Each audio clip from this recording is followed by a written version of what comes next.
right, listen up, because I'm only going to tell this story once. The day I was fired from the Botanical Institute was the day I died. Not literally, of course, but metaphorically. It was the day they stripped me of my dignity, my reputation, and my future. At least, that's what they thought. I was standing there, in front of the entire institute, as they announced that my research was flawed, that I was a disgrace to the scientific community. But what they didn't know was that I had already seen the flaws in their research, and I wasn't about to let them sweep it under the rug. I remember the look on my family's faces when they heard the news. My mother, with her lips pursed in disapproval, my father shaking his head in disappointment, and my siblings laughing behind their hands. "Told you so," they said. "You should have listened to us.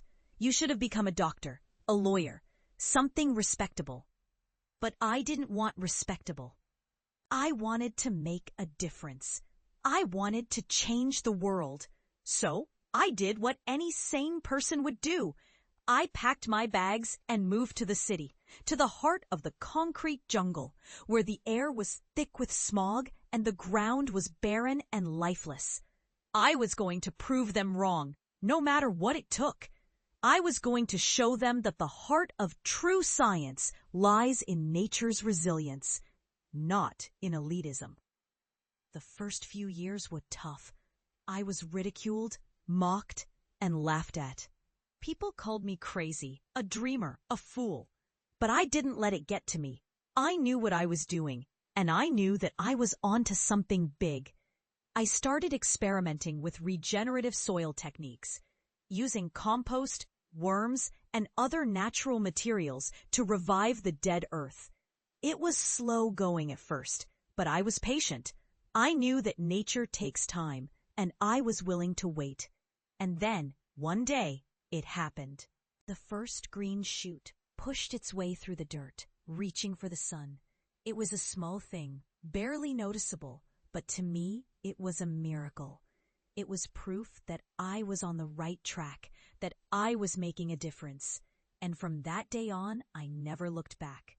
I worked tirelessly, pouring every ounce of my being into my work. I turned barren lots into lush gardens, rooftops into thriving farms, and even convinced the city to turn a massive landfill into a sustainable urban park. People started to take notice. They saw what I was doing and they wanted in. I became a sensation, a symbol of hope and resilience in a world that was quickly becoming overwhelmed by the consequences of its own greed. And then, one day, I got a call. It was my mother. She sounded different, older, weaker. She told me that my father was sick, that he didn't have much time left. I knew what I had to do. I had to go home.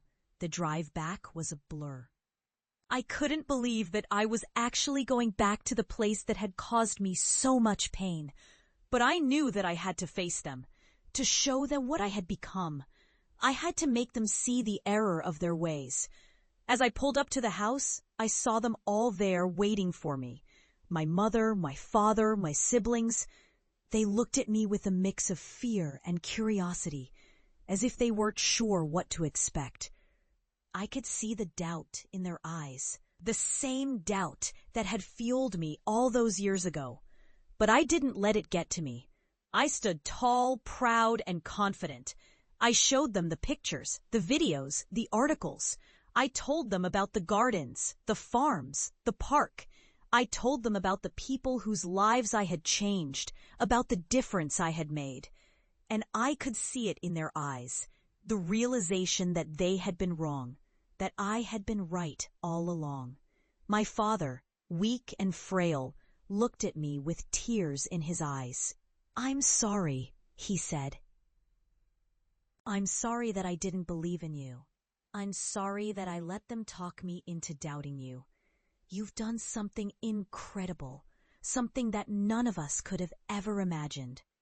And in that moment, I forgave him. I forgave them all, because I knew that they had been wrong, but I also knew that they had been a part of my journey, a part of my story, and without them, I wouldn't be who I am today. but I also made it clear that their past derision would not be forgotten. I told them that they had a choice to make. They could either continue to live in the past, clinging to their old beliefs and prejudices, or they could join me in the future, embracing the change that I had brought about. And I could see in their eyes that they had made their choice. From that day on, things were different. My family became my biggest supporters, my cheerleaders, my partners in crime. They helped me spread the word to inspire others to follow in my footsteps. And together, we made a difference, a real difference in the world. And so that's my story. It's a story of betrayal, of struggle, of triumph, and of redemption. It's a story of a man who was mocked, ridiculed, and laughed at, but who never gave up, who never let them break him. It's a story of a man who turned barren lands into thriving ecosystems, who proved that the heart of true science lies in nature's resilience, not in elitism.